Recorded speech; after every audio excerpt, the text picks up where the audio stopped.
Hello and welcome to the Trusted Coach Directory Expert Interviews. I'm Jackie Jarvis and today I'm interviewing Roger Fairhead, and the subject is how to engage an online audience when coaching, training or running meetings. Now, I met Roger at the PSA and he really is an expert on this subject. He's using it in his own business prolifically. So let me just tell you a little bit about Roger. Thank you, Roger, for coming along today to do this interview with me.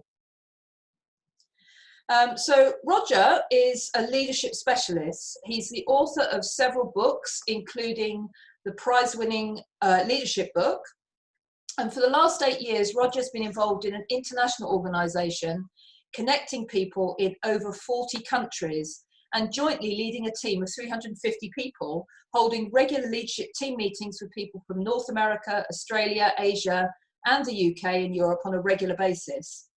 And he's currently the regional president of the PSA Staffordshire. So he's here today to share some of the ideas he's found extremely helpful in encouraging participant engagement in the online environment. And as we've all found ourselves in this online environment, more than we may have anticipated, I thought this would be a great opportunity to interview somebody who can really help us all get better at this. So, welcome, Roger. So, thanks very much. Thank you, Jackie. It's great to be with you. No, thanks for coming. So, just to kick us off, you've obviously got a lot of experience working online with your work as an international leadership coach and trainer. So just briefly outline the kind of work that you do online. Certainly, probably the largest team that I work with. They're about, as you mentioned, about 350 people across some 40 countries or so, and so we have a whole team of people that managing that organisation, and there's a team of 6 of us that really manage the overall show, and I'm coach to that team. And we just explore different ways and different methods of interacting with people. But of course, we're all spread around the world. We can't physically get together, so we're voluntarily self-isolating from each other. Yes. Right from the outset. So you've been doing that for some time anyway, haven't you? So the position you find yourself in now is not alien to you at all, is it? Not at all, no. I've been working remotely for probably 20 years or so, since I started my business some years ago. And most of it has been working with people that not in the same office. So working remotely as a sales manager, as a training manager, in a number of roles. But it's been the last 10 years particularly, since I was involved with this organisation. However, I currently have clients in the UK and in the US. And other places too, and a lot of our engagement is going to be online rather than having to travel to meet up. Yes, and you with this experience, what would you say was the major difference between the online environment and the meeting physically environment? Well, I think that the environment itself is part of the journey of getting information. I've got an idea in my head that I want to share with you. So the idea in my head needs to be verbalized. You're then going to hear it, you're going to process, and it becomes an idea in your head. Now, there are different communication channels. If we're physically together, then it's entirely vocal. And we get used to that kind of vocal environment because we can both hear each other as well as speak to each other. When you start to go to an online environment, it's rather like it's a different culture. Different cultures have different ways of working. Some years ago, in an earlier life as an engineer, I used to be a project manager, an engineering project manager, and I worked for an engineering company, whose headquarters were in France. So I spent quite a lot of my time in France, and that was an entirely different culture. The easy thing about that culture, the easy thing to recognise, is they all spoke French. So the difference in culture was pretty obvious. When we're talking in the UK and we're talking to other people online and we're both speaking English and we both feel as if we're in the culture that we used to be in only 2 months ago now. And yet it's a different culture, and there are different features of the culture that we need to just be careful about. Yes, I must admit, sitting here with you, we haven't actually met physically, I don't think. I'm not don't think I sure. have. No, no. But I still feel like I know you. I think we met at the PSA online event first of all. So yeah, so it is you know, it's not quite the same. You can't physically touch somebody, but you actually at least feel like you're in the room, I think, which is good. So Yeah. you've obviously worked with a lot of different people in online environments. You probably participated yourself. And you've been working yourself in that environment. So what are some of the mistakes that you would say in terms of the way people operate online that you think should be avoided? Well, I think there's a similar journey you have to go on. When all of us are speakers, when you start to speak from the stage, it feels different. Something that you're comfortable sharing about with your mates in the pub or with your family at home. When you're standing on stage, all of a sudden there's an extra barrier between you and delivering the content you want to deliver. So it's just recognizing that when you're moving to a new environment, there's going to be a new barrier. It's going to feel uncomfortable. It's going to feel different. It's going to feel unusual. But the most important thing is to be yourself. Yes. It really is. Be yourself. Be the same you that people would meet if they met you physically or if they met you on the phone. Just be the same you online. That's the first advice I would give. Don't try and emulate a webinar host that you thought, wow, that was a fantastic, they did a really good job, I'm going to try and be like that. Don't try and emulate somebody else. There are going to be other people who are fantastic at delivering webinars, and you think, well, I could never do that. But when I started speaking, I'd look up at the stage and think that there were some fantastic speakers, and I thought, I could never do that. But we've got over those barriers. So first thing is to be yourself. Yes. So in terms of people operating in weird ways online, I know there's some, I've certainly read about some stories, you know, things that you should avoid, you know, like even things like backgrounds, you know, I've heard all sorts of funny stories about certain things happening. Absolutely. So. Yeah, I think it's recognizing the culture, the online culture, and like anything else, when people started using PowerPoint, then they had a different effect on every slide. Yeah. I don't know if you remember those days. And then everybody went through this thing of don't use effects, don't use effects. It's not professional to use effects, and nobody used any effects. And I think the point is that actually you can use effects in the right place. Yes. With PowerPoint. In the same way, you can use a green screen if you've got a camera that's got adequate quality that doesn't make it look as if you're just emerging out of some kind of backwash. Yes, I've seen that. It disappears. If that's happening, that's worse than a messy room. But actually, listen, we're going to be moving into an online environment for several months. When I started working online regularly, my desk used to point that way because there's a lovely view out of that window. Yeah. But there's a window over there too. And so whenever people saw me, all they saw was a silhouette. Yes, yes. So just think about the layout of your room and just move it a little bit. If you need to move around a little bit, okay, it's only for a few months. You might even like it that way. I chose to spin my desk around this way.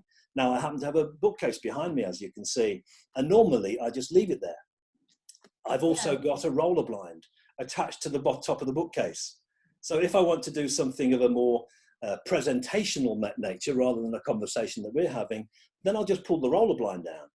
Yes. And what's more, I've got 3 or 4 different roller blinds from the same manufacturer, and I can drop one out and drop another one in. And I can just ring the changes without having to move the environment. A little bit of forethought, and it makes so much difference. Where's the lighting?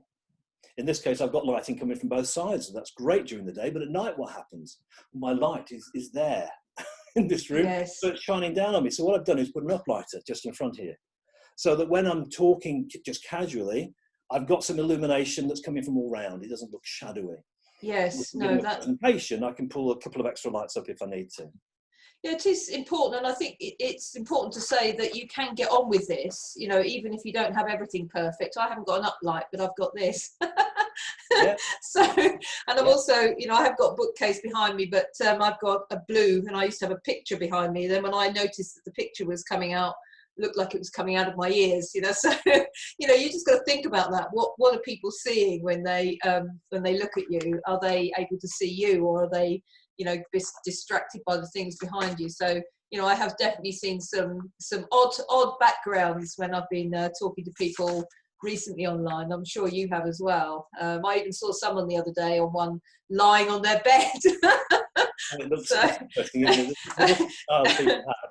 They think I'm just going to be casual, but actually, think about what other people are seeing. That's that's really it. So I think, definitely creating the right environment, and, being conscious of that is important. And I think the people that are mainly watching this interview will be probably doing either training or coaching, less on the speaking side, although maybe one or two do talks and things, but they'll be running kind of webinars. So webinars or coaching sessions or training sessions or even having meetings. So just a few questions to learn from what you do. How do you set the expectations and parameters when you're working with somebody say for example in a coaching session? How would you do that for a coaching session in the beginning? I think it's important to get some of the ground rules in place right from the outset. So I have a couple of slides I use regularly, one on preparation and one on etiquette. Yeah. So there's a list of the preparation is things like think about your background, think about the lighting, be familiar with how to mute yourself, how to stop your video or start and stop your video. If there's chat, as there is in Zoom, how do you access chat so that you can contribute in that way? It's some of those, they're fairly simple things really. One really important piece of preparation is for people is to make sure that they understand the tech. Just have a little bit of a play with the tech. If you know somebody that you can just go online with, just have a little practice, a little play around, play with some of the tools. Most of these tools, you can't break them.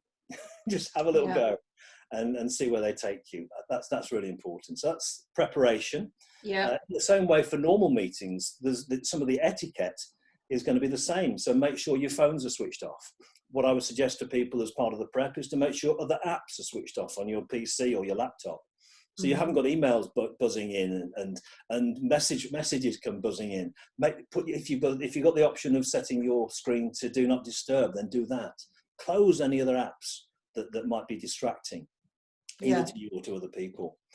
And then when you actually get online, remember to look at the camera. Some people would have if some people have the image down there, they're talking to, I can see your face down there. Well, I can't, but because I've got it somewhere else. If your face was down here and I'd be talking to you, then it looks really odd on screen, doesn't it? Yes. So the advice there would be to try and move your window to sit just underneath where the camera is. Yes. That way you're looking close to the camera, even if you're not looking directly at the camera. Yeah, because at the moment I'm kind of engaging with you because I'm interviewing you. So I've positioned my chair almost so I'm looking at you, because otherwise it would be weird. Does that make sense? But sometimes when people are looking at it, they might see me looking down or up to the side. But I think it's slightly different. I can get away with it because I'm the interviewer. That's my excuse anyway. And I like to engage with you, because it feels like we're in the same room. So, but it is important, especially I saw someone in a meeting the other day. Actually, she was somebody that was sharing the floor with me, and she's not used to it, but she was like looking down all the time. It was actually putting me off because it looked like she wasn't engaged, if that makes sense. Because even though she was reading her notes for her bit, because when I was talking, she was like this. So I think, just a tip would be, to make sure that all the people engaged, look engaged. And I went on an event myself the other day and was very conscious of that. I was conscious of being engaged in the meeting itself, because otherwise the person running it would have felt, well, what are they doing? Because, it's easy to do things, isn't it, while you're online? It's really important to be in the room. I mean, we talk about that physically, don't we? But we need to be in the room remotely in this case. Yes. And if you sort of go, it's really distracting to other people. Or look at your phone or anything like that. Yeah. No, it's true. If you're going to have to interact with somebody else in the room, well, kill your camera, turn your video off, turn your mic off, and then communicate with them, and then switch it back on. Similarly, if you're eating, some people will be sitting there, they'll be diving in and they're eating away, and can you just turn your video off, please? Yes. And then when you finish, you can come back in. Yes. So you have a kind of variety of things that you do to set the frame at the start and make sure that everybody knows how to use the tech, knows how to use the chat, knows how to mute and unmute themselves, and then you would set forth and do your training or your coaching session. So as this interview is a little bit more about how you engage people, so I think it's you know, you're running things in a different way, and there is a slight barrier between you. So what are some of your ideas on how to engage an audience online? Well, I think the first thing is to recognize the presentation bubble that you'll immerse yourself in when you're presenting online. Usually the advice to people who are presenting online is to get everybody else to mute. When you've got a presenter, when you've got a speaker, everybody else goes on mute. The reason for that is if you've got 20, 30 people, I was in a meeting this lunchtime, there are 300 and I don't know how many people, a massive number of people. If everybody just had a little bit of noise going on, it would be deafening. So everybody goes on mute. But that means you then find yourself in this presentation bubble where you can't feel any feedback at all. And it feels really unusual. It feels quite unnerving for you as a presenter, if you're used to that interaction in a training, in a coaching situation. So have a think about that, be prepared for that. But equally, have something on hand. Have a think about how you want to engage with your audience. And now these can be things like, you might want to ask them a question from time to time. So for example, you say, I'm going to be asking you to put your answer to this next question in the chat box. Put your answers in the chat box. Just something so that you're engaged, they're now listening more carefully. There's some great tools out there. There's Mentimeter is becoming really, really popular as a presentation tool. Mentimeter. Mentimeter, Mentimeter. Mentimeter. What we'll do is we'll put some links. I'll send you some links so you can add those to the chat beneath this chat when we're finished. So Mentimeter, there's Aha Slides is very similar to that. And these tools allow you to do audience polls. Now, I had a couple of sessions last week with two halves of the same group, effectively. And so what I did with the first group, I used a PowerPoint slide, and we had an audible feedback. So put your hand up if you want to speak, and I'll unmute you, and all that kind of going on, or unmute yourself, that kind of thing. And we had a little bit of interaction, but not as much as we'd have liked. The second session we did, we used these online tools, Mentimeter and one or two others, Aha Slides. And what that allows you to do is to pull something up on your smartphone. And so if I've got a question to say, so for example, one question I asked recently was, how many of you are used to using an online environment? Never, occasionally, regularly, or pro user. So what I did was to put that into a Mentimeter poll. And what the audience could do, they could go to a certain page, they can then respond to what's on their smartphone, put an answer in, and that comes up on the screen interactively. People can see it happening. And they actually they find it quite fun to see their results appearing on the screen. You can do word clouds, you can do sliding scales, you can do Q&As, open-ended. There's all sorts of things you can do to interact with an audience, and those are becoming really, really popular. That kind of tool. Yeah. The other sort of territory to think about is to use either a physical whiteboard. So I can have a whiteboard and have it just here. And then I can use that to draw on in the same way as you do it in a classroom or in a coaching or a training situation. We just have something here so that you can then write on it. And it doesn't have to be so big, actually. You can write, you don't have to write so large because people are closer to you in this remote environment. That's a good idea. I've never thought of that. That would suit me better than some of these other gadgets, because it's hard enough using Zoom, let alone, for some people, even just managing breakout rooms. I just had a lesson on that the other day. So, but actually using your old method just behind you, actually, that's a good idea. Really good. Yeah. And then have if you want to use flip charts, you can just pull the flip charts down. Yes. It's just dead easy. It's kind of casual. And I think people engage with that kind of casual delivery far better than trying to use too much tech and not quite getting it right. Yes, I agree with that. Yeah, that's good. That's a good point. There's online tools for whiteboards. I was some years ago we started coming out these whiteboard apps. Whiteboard Fox is probably one of the easiest to use. I'll give you these links and we'll drop them into the links below. And with that, everybody can go into a particular web page, then everybody can draw, they can type, they can add post-its, they can do all the text boxes and all that kind of thing and move them around, and so everybody can interact. So actually that gives you a great way, particularly if you're trying to come up with some new ideas or you're working through some thoughts with an audience. So how would you deal with this? And people could say, is it this bit here? And they can draw arrows and those sorts of things on the screen. And you can all see that happening in real time. So that can be quite exciting. And they don't have to come up and stand in front. It's quite anonymous, so they don't have to stand in front of the It's panel. amazing. It is amazing what you can do, really. I mean, even just, running something like a simple, if you take someone who has not really run that many things online, a simple webinar, there's some basic simple things you can do, just like using the breakout rooms, which was, I'm not particularly technical, but I learned how to do that yesterday, and it's amazing and it's quite easy. Just using a whiteboard or a flip chart or something behind you, which that's not that difficult. Using the chat and asking questions, also that's quite easy once you get your head around it. And then just sitting, there, actually, if in using chat, is if you can get somebody else on board so that they can be monitoring the chat for you. Yes. And then break every now and again and say, okay, over to Susan, and Susan's going to just take us through the highlights of the chat. What are the most frequently asked questions? What are the key questions that have come out of the chat? So they can say, well, in the chat we've had 4 questions about colour, we've had 3 questions about this, so could you perhaps answer that question? And then just dive back into the presentation. Just break up the flow a little bit so people aren't just listening to the same talking head all the way through. Yeah, no, that's really good. And so we've got, if we go back to, people may be doing one-to-one coaching, or they might be doing a webinar, or they might just be holding a meeting. So there's certain things that you've covered that are to do with preparing and getting your environment right, and making sure that the person you're interviewing or you're meeting with or whatever knows and feels comfortable, because that's important. Because I think sometimes people aren't that technically capable, and you can make them feel rather stupid if it's overly technical, if that makes sense. So that's quite important, isn't it, to make sure that the person that you're meeting with, coaching or engaging with, actually feels as comfortable as possible about what they're going to do with you.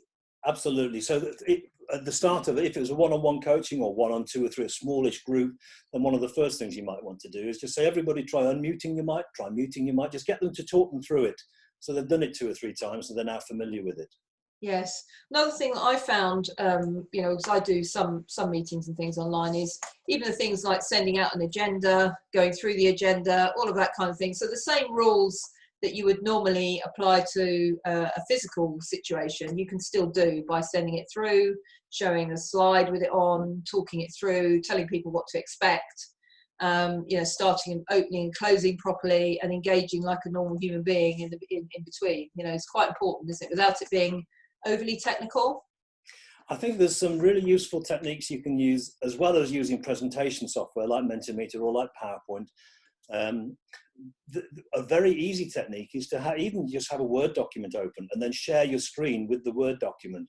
You can use that to just document as you're going through, to type up your notes, to have your agenda on for people to see. Or another way of doing it is use something like Google Docs.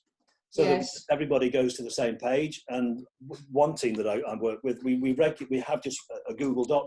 And if you were to look back at that, you'd see the agenda and the actions and the topics discussed going back probably 12 months. That's good. I mean, so even, again, if someone's not, I'm giving the other side of things. If you go, what's Google Docs? Help, you might be able to just send out a piece of paper that they print out, or a workbook, and they've got it in front of them just like they would have in a normal environment. So I sometimes do that. So I've got, I quite like that. So I like taking physical notes, and then I might type them up afterwards. Or someone might have their phone, taking notes on their phone or their iPad or whatever it is. But I think I found I was at an event listening to someone running a workshop, and whilst it was very interesting, in this environment it felt almost like overload, and he didn't have any form of handout or anything to write notes in, and I couldn't remember what was said, and then I couldn't ask because I was muted to go back, so it was harder to sort of, I don't know, keep track, because it went at quite a speed as well.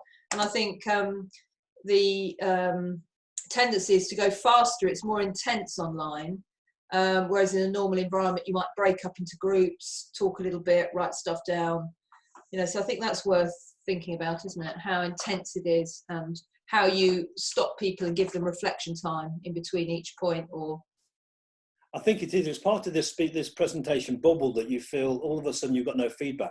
Yes. So am I keeping people engaged? I need to give more content. Actually, sometimes to get people engaged, you need to give less content and give them time to process. Yeah, that's it. Absolutely. Less is more, and time to process. The last question I've got here is all about managing a group. So how do you keep them focused, you know, a meeting or a training or a webinar focused, and make sure that they get what they came for from it? I think that's very similar to a physical meeting. If you can set expectations at the outset of what you're planning to cover. If it's a small enough group of a dozen or so people in a room, you can collect expectations, and you can use some of these whiteboard techniques. You might even write them up behind you. You can use, if you're using a shared document, you can use that to type things in, and then just go back to those to make sure they have been addressed. Yeah. Sometimes it can be helpful to say, well, actually, if you haven't quite grasped everything we've covered on this session, I'm actually going to hang around for another 20 minutes after the session's finished. So please feel free to hang on, and we can just go over anything again. That might be helpful for some people. And at the end of the day, if you were at a physical location, then you would probably hang around afterwards and have tea and coffee and do a bit of networking. So give them that space, give people that space to do that too. Yes, no, it's good. I think that there's some excellent points there. So thanks, Roger, for you know, giving us all those tips. And I think there's certainly some additional ones that I'm going to use, especially the having a flip chart behind me, or I'll investigate some of the whiteboard idea and things like that, because I think we are moving into a world where we are going to be doing an awful lot more of this. Many of us have been forced into it.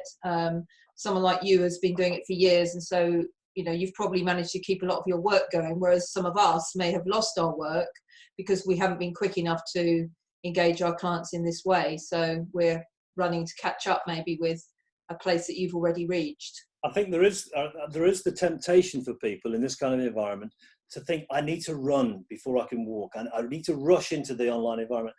Just take your time. My caution would be, just take your time and moving gradually. There's no need to rush. This situation isn't going to go away tomorrow. Don't try and rush in to try and take advantage of what's going on. Just take your time, take a step. Yeah, no, I would agree. And doing things, even if you're thinking of putting an online program or something together, I have one in mind. I had it in mind before this came along, and I'm still going to take my time putting it together before I take it out to market, because there's a lot of noise out there at the moment, I think, with everyone jumping on the same horse. And we can't all be on the same horse in the same race. So I think that's important. So I'm just going to stay with me a moment. I'm going to share some of your contact details.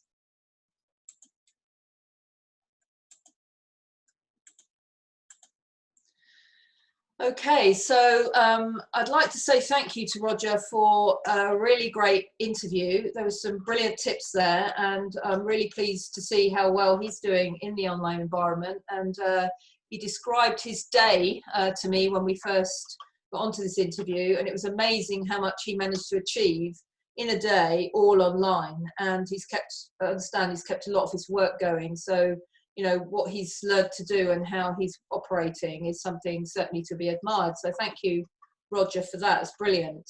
You're welcome. And he's offering a chapter compliment. If you want to kind of read a little bit from Roger's prize-winning leadership book, you can get your complimentary chapter from his website, and also check out what he actually does as a leadership expert. And he's also offered, if anyone is interested in having a chat with him, you're interested in any of the tools that he mentioned, then make contact with him directly and ask him any question that you'd like to. I think you've got a Candly, haven't you, chat? If you'd like to tell people about that quickly, Roger, that'd be great. Yeah, definitely. If you want to go to rogerfairhead.com for a number of features, if you put /blog, you'll find my blog. And there's all the links that we've just been talking about, you'll find in some blog posts that I posted at the beginning of March. If you want to have a call, then rogerfairhead.com /chat, and that'll take you to an online booking system used by Calendly, where you can book a slot. And please just give me a call. That's great. Well, I'm Jackie Jarvis, and I'm the Walking Business Coach. If you want to check out anything about what I do, obviously my environment isn't so much online, but may have to be in the future. It'll be solo walk and talk on the telephone, not on Zoom. But do check me out as well. And I'd like to just draw your attention to the Trusted Coach community, which is available to coaches who are not fully capable of joining the Trusted Coach directory. But Helen Isaac has created a fantastic resource, which includes many interviews like the one that I've done with Roger here today, and a number of other online resources, and an interactive coach community on Zoom for you to get involved with. So do check that out and make contact with Helen Isaac at the Trusted Coach directory, and there are the details for you. So Roger, I'd like to say thank you again for taking part in this interview. It's been fantastic, and I hope to see you again very soon at the Professional Speakers Association, hopefully not online, but in person. So thank you very much, and I look forward to meeting you in person. Thank you for having me. It's been a pleasure.